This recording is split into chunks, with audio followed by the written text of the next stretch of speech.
বিশ্বজুড়ে আবার বাড়ছে উত্তেজনা, আর সেই সাথে সোশ্যাল মিডিয়ায় দ্রুত ছড়িয়ে পড়ছে একটাই প্রশ্ন: তৃতীয় বিশ্বযুদ্ধ কি সত্যিই শুরু হতে চলেছে? ভাইরাল ভিডিও, ভুয়া খবর আর এডিট করা ক্লিপ সব মিলিয়ে সাধারণ মানুষের মনে তৈরি হয়েছে এক ধরনের আতঙ্ক। কিন্তু বাস্তবতা কি সত্যিই এতটা ভয়ঙ্কর? বর্তমান পরিস্থিতিতে বিশ্বের কয়েকটি বড় শক্তিধর দেশের মধ্যে রাজনৈতিক ও সামরিক উত্তেজনা রয়েছে। দক্ষিণ চীন সাগরে সামরিক মোতায়েন, মধ্যপ্রাচ্যে সংঘাত, ইউরোপে নিরাপত্তা সংকট এবং সাইবার আক্রমণ নিয়ে অবিশ্বাস। বিশেষজ্ঞরা বলছেন, আধুনিক যুগে যে কোনো বড় যুদ্ধ সাধারণত একদিনে শুরু হয় না। ধীরে ধীরে চাপ তৈরি হয়, কূটনৈতিক সম্পর্ক খারাপ হয়, অর্থনৈতিক নিষেধাজ্ঞা জারি হয়, আর পরে কোনো ছোট ভুলে বড় সংঘাতে রূপ নেয়। যদি কোনো বৈশ্বিক সংঘাত সত্যিই শুরু হয়, তাহলে তা হতে পারে তিনটি প্রধান পথে। প্রথমত, সাইবার যুদ্ধ, যেখানে একটি দেশ আরেক দেশের ব্যাংকিং সিস্টেম, বিদ্যুৎ ব্যবস্থা বা যোগাযোগ নেটওয়ার্কে আক্রমণ চালাতে পারে। এই ধরনের হামলা সরাসরি যুদ্ধ না হলেও একটি দেশকে অস্থিতিশীল করে তুলতে পারে। দ্বিতীয়ত, সীমান্তে ভুল বোঝাবুঝি। যে কোনো সীমান্ত এলাকায় ছোট সংঘর্ষ, ভুল গোয়েন্দা তথ্য বা অতিরিক্ত আগ্রাসী সিদ্ধান্ত বড় সংঘাতে রূপ নিতে পারে। ইতিহাস দেখায়, অনেক যুদ্ধই শুরু হয়েছে ভুল যোগাযোগ বা ভুল বিচার থেকে। তৃতীয়ত, অর্থনৈতিক চাপ।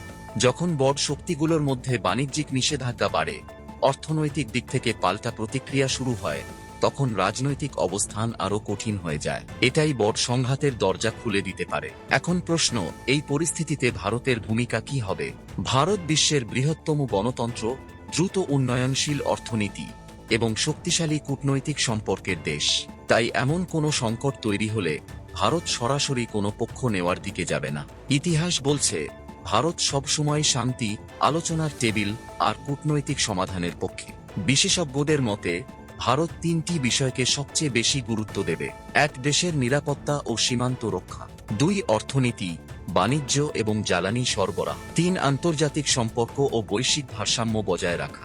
ভারত সাধারণত মধ্যপন্থা গ্রহণ করে, যেখানে সংঘাতের বদলে শান্তি বজায় রাখাকে অগ্রাধিকার দেওয়া হয়। সরাসরি সামরিক সম্পৃক্ততার সম্ভাবনা কম হলেও ভারত বৈশ্বিক পর্যায়ে নরম শক্তি, মানবিক সহায়তা এবং কূটনৈতিক নেতৃত্বে গুরুত্বপূর্ণ ভূমিকা রাখতে পারে। তবে সবচেয়ে গুরুত্বপূর্ণ বিষয়, সোশ্যাল মিডিয়ায় ছড়িয়ে পড়া ভিডিও, ভুয়া তথ্য বা আতঙ্কজনক শিরোনামের উপর নির্ভর না করে সব সময় সরকারি সূত্র ও বিশ্বস্ত খবর যাচাই করে নেওয়া উচিত। কারণ আধুনিক যুদ্ধ শুধু বন্দুক বা ক্ষেপণাস্ত্র দিয়ে নয়, তথ্য ও ভুল তথ্যের মাধ্যমেও লড়া হয়। অতএব আতঙ্ক নয়, বরং সচেতনতা ও জ্ঞানই আমাদের প্রকৃত শক্তি। বিশ্ব পরিস্থিতি জটিল হলেও যথাযথ আন্তর্জাতিক কূটনীতি ও শান্তিপূর্ণ আলোচনার মাধ্যমে সংঘাত এড়ানোই সব দেশের লক্ষ্য হওয়া উচিত। আপনারা দেখছেন ট্রেন্ডিং ডেস্ক বাংলা।